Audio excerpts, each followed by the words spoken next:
welcome both my guests, Haya Sehgal and Mushaid Hussain Sayyed. And it's about the book which Haya has, it's a compilation of her articles which she has been submitting to various newspapers, and it's on the social, cultural impact which it has been creating. And while I was going through the book, the first question which came to my mind was that why has she focused only on social and cultural? Why not religious aspect? That's also a very important part which, and area which plays an important part in the total Tana Bana of our society. So Haya, what do you have to say on that? Why not religious? Assalamu alaikum, and thank you to everybody for being here, especially Mushaid Saab and Rahila. Thank you for agreeing to do this. Yeah, I think that's a very pertinent question, but before we jump into this, perhaps we could start with just social and cultural before we just jump into. This started with a pitch to Daily Times, and with such giants going into the paper, defense analysts, economists, commentators. I was also wondering why the editor wanted me to pull me into op-eds. I would have just covered social and cultural events, and we cannot separate the average Pakistani from the social or cultural aspects. I think that's interwoven into the fabric of our being. And I would have imagined that covering cultural events and being such an opinionated person, opinions started coming out, whether it was a literature festival, whether it was a PSL match. I started analyzing the security situation around, how easy it was for women now to go about freely. And obviously it was written during the time. I mean, it was covering a couple of years. So it started with the previous government, and I was actually looking at impact change, any kind of positive change. And when I pitched that to the editor, she said, this is pretty refreshing and it's very different. Amongst 250 journalists and experts, she said, I think this is going to be a very different way of looking at it. And she just pulled me into that. It started with festivals and cultural events, concerts. Why were they good for us? Why was a photography club where people in Pakistan before, they didn't have that security or knowledge to group together and start taking photographs of cultural sites. It started lighter, but then it became a little more serious. As the book goes on, you would see that through the volume. Okay, so you have called it Resilient Pakistan. We had been hearing about Jinnah's Pakistan. So I'll ask Mushaid Saab about this, that when we say Jinnah's Pakistan and we talk about Resilient Pakistan, is Resilient Pakistan the path towards Jinnah's Pakistan, or is just another wordings that we used? Yeah. Thank you very much. Good morning and Bismillah ar-Rahman ar-Rahim. Before I answer your question, I would like to thank Ikram and other friends, and also congratulate his illustrious daughter for taking this initiative. But I'd also like to recognize, because you talk of Jinnah's Pakistan and Resilient Pakistan, I think two men sitting in the front row who epitomize that. One is Hamid Mir, eminent journalist, and I think he's a national icon. And the other is General Ali Quli. Because both in their own ways, General Ali Quli is a democratic general, a thinking general, and both he and Hamid Mir have had the courage to speak truth to power. Of course, Mr. Hamid Mir is very lucky. He survived assassination attempts from various sources because he spoke the truth. And more power to his voice and more power to his pen, inshallah. And also to General Ali Quli as head of the veterans of Pakistan. You speak for not just the veterans, but for Pakistanis. And I think that I myself am a product of the cantonment culture. My father, late Colonel Amjad Hussain Sayyid Sahab, was PA 449 January 42. The things that we are happening today were unheard of, because the cantonment culture was a democratic and a tolerant culture, an inclusive culture. So they don't divide politically. But anyway, it reflects that the strength of Pakistan is not the, what I call the soft state, but the strong society. And in that strong society, I think Haya's voice represents the 21st century Pakistani youth. And if you talk of Jinnah's Pakistan, the same question if you ask today, where is Gandhi's India? Or where is Jeffersonian America? Life, liberty, and the pursuit of happiness, peace and non-violence. Those are issues which countries, not just like Pakistan, other countries too face. Because one claims to be the oldest democracy, which is the biggest imperialist power today, aiding and abetting imperialism. And the other one is the largest democracy, which is a fascist and racist state under killers of Gandhi. And yesterday I was reminded of Haya, your book, and the title of the book. So I said, we should also speak up when we hear of, in the news internationally, the demonstrations in London, Rome, Paris, New York, Washington, D.C., Istanbul, Jakarta, Islamabad, the capital of the Islamic Republic of Pakistan, is missing. So I felt that we should have a broad-based, and I met trade unionists, I met business leaders, I met media people, I met civil society and women, all very motivated, and I could feel that resilience. And the thing I liked about Haya's book is two things, it's inspired by the ideals and vision of the Qaid-e-Azam Muhammad Ali Jinnah, probably the greatest Muslim statesman of the 20th century, along with Ataturk. And secondly, it is anchored in a very can-do optimism and confidence of the youth, which is the majority of Pakistanis. So normally these days there's a lot of this gloom and doom. We are part of the cribbing club. बहुत रोना धोना होता है हर चीज में भी मारे गए लुटे गए. She has that spunk and the guts. She's a gutsy girl, and she says, okay, we can do it. And I think that is him, which is challenging the status quo and focusing on change. I think Haya is the voice of the youth. Yes. And her positivity and the way she has compiled her articles and the tone which she has used in the book, it's something which one can relate to. And I noticed that she has sort of given 2 or 3 articles on and focused on Haya Fatima Jinnah. So is she your inspiration, or it was some the resilience you talk about, because she was the backbone of the Qaid, she has been his right hand. So can you just shed lights on that? Well, this came from the aspect of speaking to Liaquat Merchant. I was doing a research article on Fatima Jinnah. We always had throughout growing up, we didn't have much literature on her, and the ones that we did have were pretty sparse. It came through that aspect, and then the exploration jumped, if you see the other article, to a bitter and harsh reality of why didn't we do this? Why didn't we talk about her enough? I mean, she was a role model for so many people. Why was this person or persona hidden over the years of history? Who hid her? Why did they censor her? Why did they? She was Madre Millet. So what was? And I think when that started happening, I started talking to Liaquat Merchant about Jinnah's Pakistan, and he said, I think you must write more about it. And if you see from the beginning of the book, it starts off, which I felt was very naively as a young writer starting out and wanting to see beautiful Pakistan trend and have that patriotism, and then it moves towards this current theme to acceptance of harsh realities.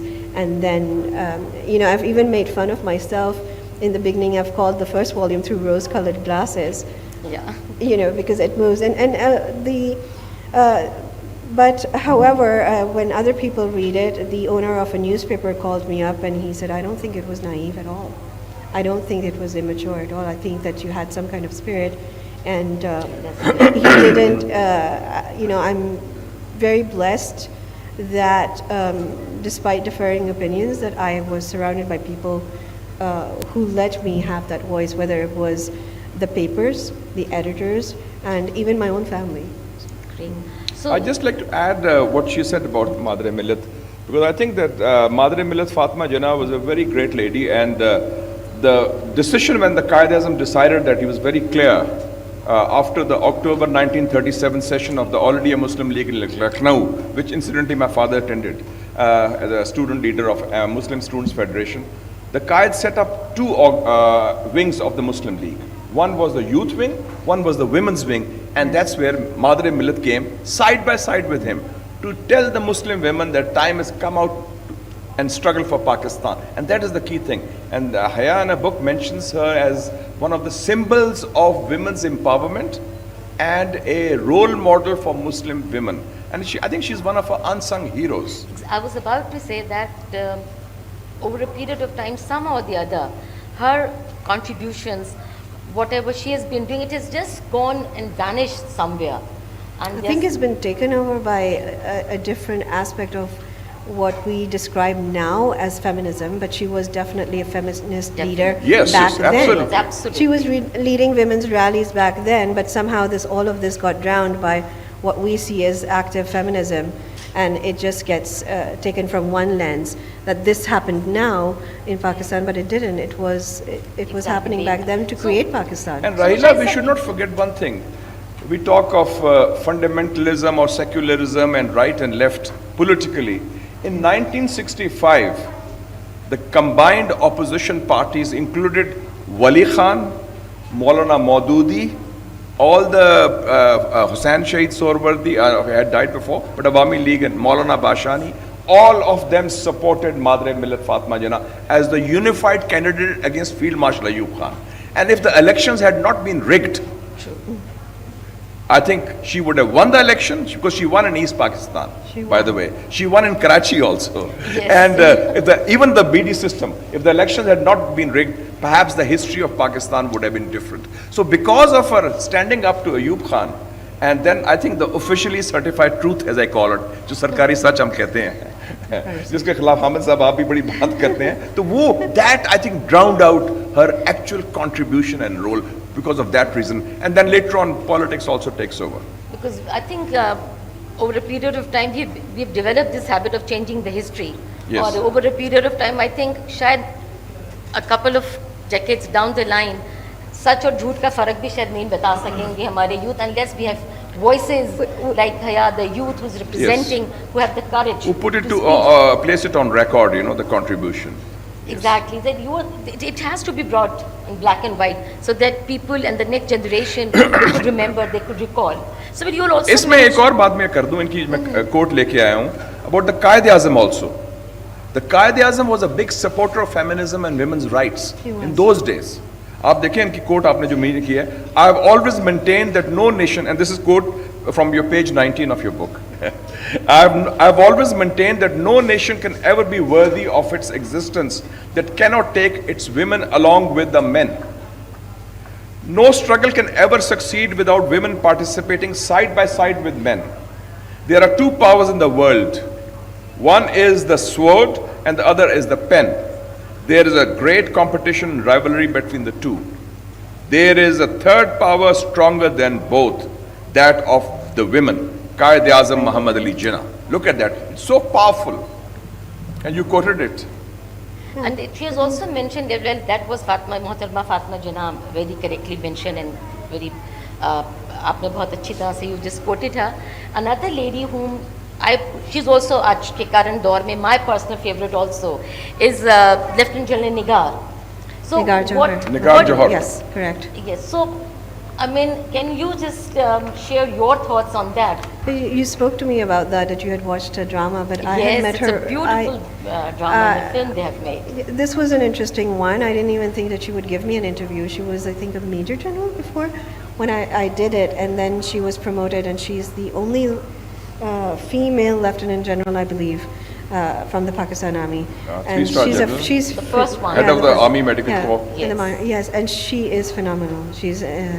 She is down to earth, and she's a powerhouse at the same time, and that's pretty difficult to do. And manage the medical hospital, run it, and just do everything that she did, and her life story that came out from there, from that interview as well. I think that was one of my personal favorites. Yeah, because she's also No, my Nigar is inspiration. amazing. She's from Suwabi. She is the niece of a very good friend of mine, Major Amir. who himself was a very important officer of the ISI in the good old days. Oh, wow. So, she comes from a very blue-blooded military background. Her parents were in the But army she had also. a tough life. Absolutely, very tough Very life. tough life. But okay, let's just come to a lighter side of what you've been writing. Like, you have focused on social and culture. So, do you think there is a Pakistani culture? Okay, let's Mushahid Sab first. Do you think we have a Pakistani culture, or it's an acquired culture from different countries around, like India, Persia, South Asia, or do we have something? I will let him answer, and then I will give my take on it. Okay. Or you can answer first. No, please go ahead. This in the globalized world, there's a lot of fusion of different cultures given our different heritages. Now, if you talk of, in Britain, if you talk of British culture and cuisine, tikka kebab is part of the culture. Doner kebab is part of the culture. Hummus is now become, so There's a fusion now. So there is a fusion. In Pakistan, I mentioned the strong society. For the first 40 years of Pakistan, till the Cold War, our narrative was essentially defined by the state, by the Cold War mentality, which was insecurity, saying so-and-so doesn't agree with me, he's a traitor, so-and-so is against the national interest, strong center means a strong Pakistan. After the Cold War, I would say in the 1990s, the state narrative is now being more people-driven. Our soft power in the 50s, what was the soft power in the 50s? Sports. People knew Fazl Mahmood, the cricket team ne bada kiya, we won medals. Or PIA, great people to fly with. आपको पता है उस बारे में Jacqueline Kennedy traveled PIA की हमारी शनाख्त क्या थी, या PTV Urdu dramas which dominated India, cultural की बात करते हैं, dominated South Asia because of their creativity, because of their content, and this shows how much creativity we have. 30s, अब last 30 years में, it's more people driven, and I think Pakistan has become that way. People who were called traitors in the 50s, 60s, Ghaffar Khan, now we have the Ghaffar Khan, Bacha Khan International Airport. Exactly. Abdul Samad Khan Achakzai, his son was governor of Balochistan. Ataullah Mangal, his son was chief minister of Balochistan. Mir Ghazbas Bizinjo, his son was minister for the most sensitive post in the past, handling Gwadar port, minister of ports and shipping. So times have changed. We have accepted respect, and this is a strength of Haya's book also, the respect for diversity in Pakistan. It's unity in diversity. It is not a monolithic truth or a monolithic culture, or it is not dominated by one province or one person or one party or one institution. You cannot. Neither a political party nor any institution, even the Fauj, they cannot impose their view. This is, okay ji, this is the officially certified truth, and this is what we say goes. Pakistanis, we have a culture of resistance also. And it's a very vocal culture. That's what resilience is all about. So Haya, you wanted to add up to My take is slightly amended to this, in addition or amended, is that I think that we have been in the past few years known by our politics. That was our identification, and I think that needs to be changed to the rest of the world. And I think that's where it was coming from. It wasn't coming from politics at all. It was like, we need to change that. We don't want to go to the end of the world and say, well, this is what happened, and this is what protest is what happened in your country, or something volatile. We need to be, as someone said, resilient Pakistan, you need to do better. But I asked the person, did you even read the book before saying that? Before saying that, did you need the book? You need to read through the book to actually say, yes, we do identify ourselves as resilient, and yes, we do need to do better. We need to inculcate a lot more within us to make this stand, and we need to do it together. So that is what that was coming. That was the thought process behind this. So you were, while obviously touching on these very sensitive issues, you have very aptly touched upon the various like the gender issues, the women Gender-based violence. and women-based violence, and you had covered you've given a complete article to the movie Joyland.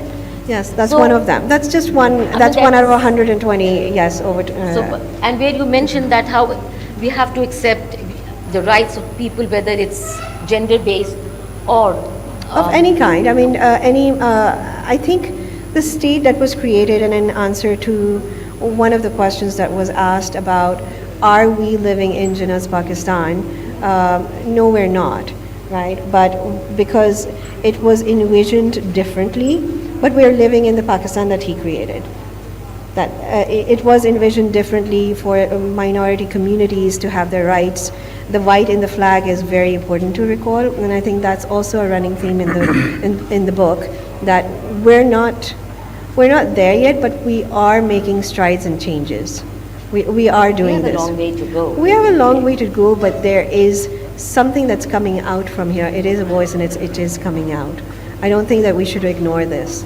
I don't think that we're, you know, when people say that this country, I heard this, and somebody I know said, this country is going to implode and on itself, and I'm sorry, but I don't think so. I mean, but again, you can call it naivete from a new author. Perhaps you can say that, but I still hold this, that I don't think so. I don't think that we're at the bottom end of the barrel, as people say. I think we can fall a lot more further, true, but I think that we are going to make it through, and we are going to scrape through, but we are going to make it. I think that's exactly what Mushahid Saab said when we were just talking here, that he and his family, they left the beautiful world of West and returned to Pakistan. By the way, I'd like to mention my late mother, Mrs. Dure Samin Sayyed, is a winner of the Fatima Jinnah Gold Medal for her contribution as a member of the Zanana Muslim League in the 40s. So you have a because she was lot. fundraising. But you just mentioned about gender and minority issues. That's Jinnah's Pakistan. Who was his foreign minister? Sir Muhammad Zafarullah Khan, who was one of the best foreign ministers of Pakistan, along with the other two I name is Zulfikar Ali Bhutto and Agha Shahi, the three best foreign ministers we have. He spoke up for Muslim causes in the 50s, and his speeches were mentioned. And you mentioned about gender issues also, Haya, and that's very important to recognize that. We in the Senate, when it happened, there was the issue of a killing of a transgender in Peshawar. I raised that issue. And then we had a committee on marginalized communities, and then we passed the historic transgender bill. That's correct. In Parliament, which is one of the first ones which is there. So I just have one point of a minor, just picking up this thing, on the issue of Israel, which is, you said rightly. I knew that was coming. I expected that from yesterday. Yes. You said we should only discuss, if only they negotiate on the existence and recognition of the Palestinian people, which is fine. But all of this should not, you said it's not linked with Kashmir. It is linked with Kashmir, because Kashmir and Palestine are two issues of occupation, two issues of illegal occupation, two issues where UN resolutions have been defied, and two issues which will not go away, because they are an example of resilient causes which refuse to die, and people who refuse to give up, whether it's the people of Palestine or the people of Kashmir. But it's and I think been that's decades that these two issues are still withstanding. And May I? time does not finish issues of principle. Otherwise, the principles of international law were established 100 years ago, and you said they have been overtaken by no. And the ground realities, both in occupied Kashmir and occupied Palestine, show there's resistance to repression. The issues are alive. But it's the handful of those people. If I say today what is happening in Gaza, and today what the Palestinians are going through, and the whole world is just raising their voices, and poor thing, they are dying. But that's an issue which needs, I think as a unified world, people should, or the governments should take some stand. Yes, they should. Bring an end to And they have to make a distinction between the oppressed and the oppressor. Exactly. That is the Definitely, key. it's high time now. Moral clarity is very important. And I think that moral clarity shows in a book also. Exactly. Could we go back to the book? I stand by my opinion. I think we should separate those two issues. I will stand by my opinion. The principles are the same. May I? They can and not be. I will stand by that. I think we need to normalize a lot of our ties. I think we need to move on. Otherwise, we'll be going round and round. And I do intend to write that, and I need to. And one of the things that is a running theme in my book is any kind of extremism. We should learn how to reject this. I think that would bringing you back to the book as well as And I think with this. I'll just conclude with a quotation of Malcolm X, who said, "Extremism in the cause of justice is no vice." Yes, very well said. So, Haya, now I think our time is also up, and the lady there, she's showing me the. She's showing us the 10 minutes. the time is Okay. up. Do So we any have- last few lines which you would like to add Actually, and comment? I'd and then like we'll ask to. Mushaisa. We had a couple of young people in the crowd, which I was told that they would be coming. Well, young or old, we'd like to open up the forum for anyone to have a question. Okay, I think we have I questions. think. Okay, Do we have- Questions Maybe have 5 more minutes. Questions I think there's a lot of questions. Oh, 5 questions. Okay. And Fast excuse me, could we also just keep it short? It's working. Okay. I am not the youngest, but perhaps the oldest in the crowd. You're more than welcome. One of the oldest. You're welcome. Yeah, older people there. Ambassador Sarwar Naqvi. This subject is extremely interesting, and I have a few comments, not questions. Okay. You see, the whole idea of Pakistan need not be debated. I mean, there are so many countries in the world which don't go around seeking justification for their existence. Pakistan is like any other country, and we are good or bad. We have survived. Nehru said that we will last only 6 months. We have been here more than 77 years. The other point is that the whole concept of a failed state is very erroneous. It was given by my friend, I knew him in Washington, Robert Kaplan, and there is no justification for categorizing states as failed or successful. States go through a cycle. They are in existence by themselves. Sir, could you please keep it short because Yeah, we are just- really running out of time. If you allow me 2 more sentences. The example that Kaplan gave was of Congo and of Rwanda. They are both successful stories in South I don't think she Africa. mentions the failed state at all. At all. I So her actually book said- doesn't mention a the failed failed state. at all. I am just clarifying this Okay, for you my clarify. younger Okay. colleagues, Acha. because this topic always comes up, that whether we are a failed state or not. So I think we should all rest assured that there is no such thing as a failed state, and this is just a theory that was launched and is wrong. So, and thirdly, I think Pakistan has enough potential as a state to find its own place in the world. It will take time, but it will find its own place. Do we have any other questions? Thank you. Maybe a question? I The think, lady over there, please. We'll prefer Yeah. that if there are questions instead of just statements. Yes, please stand up, yes. Thank you. Okay. I understand the time is short, but any story that you reminds of Jinnah or you reminds but which kind of man he was? I don't know if this, did you say a story? He says any story. Any you story have of that you reminds of Jinnah, or that reminds you what you think that which kind of man he was? The only story that that sticks out for me, and I don't know, again, we don't have enough time, was the one that was narrated by the Citizens Foundation, and they had done a whole project on pre-independence stories. And this is an interesting one that you actually asked, that this is something that she and I had discussed. And it's relevant to what we have here today, where Jinnah had claimed that Pakistan will not be made on Jali votes. Has anyone heard that story at all? And maybe it's relevant to the elections coming up. And this is a narration by an elderly woman who was at that time very young. And she had, at that time they were gathering up the youth of Pakistan. They were to help out, and this was not an ordinary election like the hybrid civilians running around. This was actually the creation of a nation state. And in those days, Jinnah had stayed at her family's house, and he had encouraged all the youth to gather around and help as much as they can.